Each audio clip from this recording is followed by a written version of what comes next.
Hello, parents and my dear students. Welcome to Erudite School of Learning, Fatehnagar. Mobile number 7568077458. Class 5. Subject English. Chapter 9. Lecture number 2. If you have any doubt in this lecture, then you just need to write in your notebook.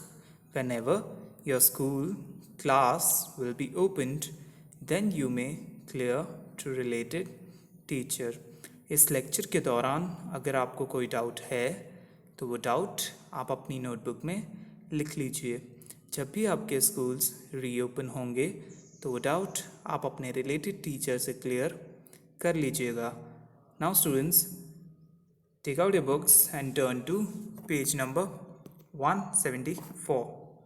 So we were done with this stanza. Students, ये stanza हमने कर लिया था chapter 9 की poem का, and have to start this one. इस stanza को, third stanza को हमें start करना था. So let us begin with this.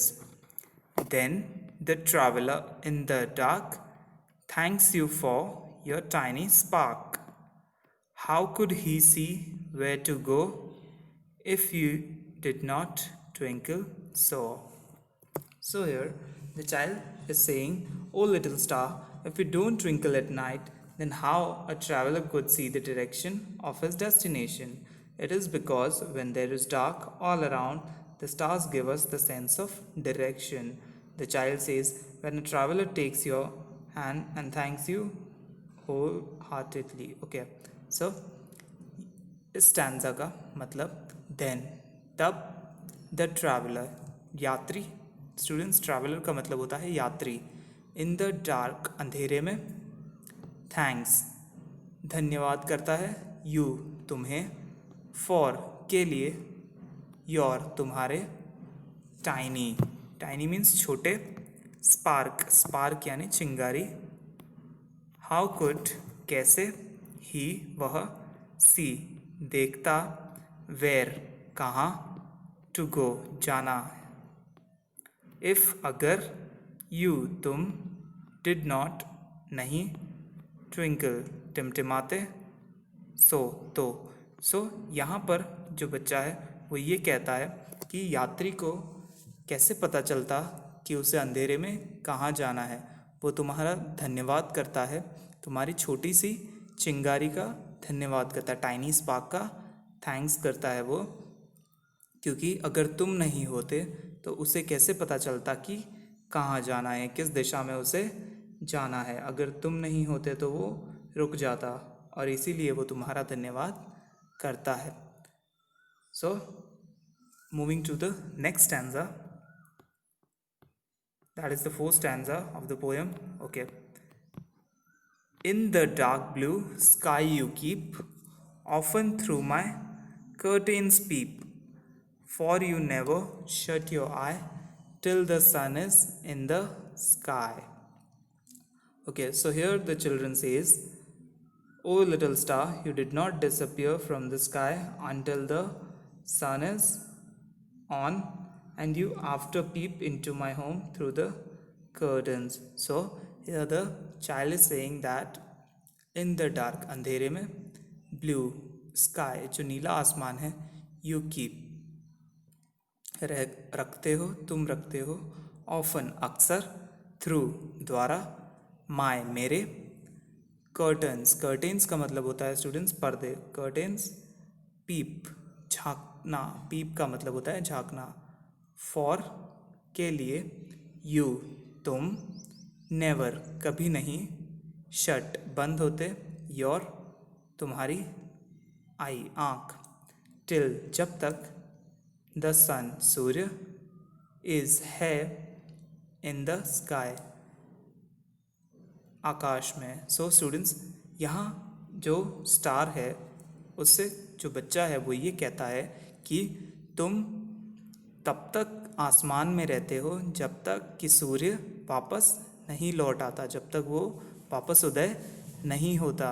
अक्सर तुम मेरे घर में जो पर्दे लगे हैं उनसे मुझे झांक कर देखते रहते हो। For you never shut your eye, तुम कभी भी अपनी आँख बंद नहीं करते हो कि जब तक सूरज आसमान में ना आ जाए तब तक तुम टिमटिमाते ही रहते हो। सो यहाँ पर जो बच्चा है वो इमेजिन करता है कि स्टार उसकी खिड़की से, उसके पर्दों से उसके कमरे में झांकता रहता है और उससे देखता रहता है टिमटिमाते हुए, और वो रात में तब तक वहाँ रुकता है जब तक कि सन वापस सुबह नहीं लौट जाता। Okay students, so we did the 2 stanzas of the poem, that is third one and the fourth one. Students, आज हमने थर्ड स्टैंजा और फोर्थ स्टैंजा किया है पोएम का, जिसमें पोएट ये बताता है कि चाइल्ड ये सोचता है, बच्चा ये सोचता है कि ट्रैवलर जो है, यात्री जो है, वो कैसे एक स्टार का धन्यवाद करता है उसे गाइड करने के लिए, या उसकी छोटी सी चिंगारी के लिए जो उसे दिशा दिखाती है, अंधेरे में भी एक छोटी सी उम्मीद देती है कि रास्ता कहाँ है और कहाँ जाना है। और जो फोर्थ स्टैंजा है उसमें वो कहता है कि तुम पूरी रात आसमान में रहते हो और मेरी मदद करते हो, मुझे झांकते रहते हो, खिड़की से मुझे देखते रहते हो जब तक सूरज नहीं आ जाता। So here the child is very much amused by the star. Okay students, now let us move to the homework part of today. Note down your homework for today, that is some hard words from this chapter. Okay, class 5, subject English, chapter 9, lecture number 2. These are some hard words from the stanzas we read today. जो आज हमने stanzas पढ़े उसी में से कुछ hard words हैं students जो आपको लर्न करने और लिखने ज़रूरी हैं। So first one is traveller, TRAVELLER, traveller. Traveller का मतलब होता है यात्री, जो यात्रा करता है, जो सफ़र करता है, वो कहलाता है traveller. Second is spark, SPARK, spark. Spark का मतलब होता है चिंगारी। स्टूडेंट्स, स्पार्क का मतलब होता है चिंगारी।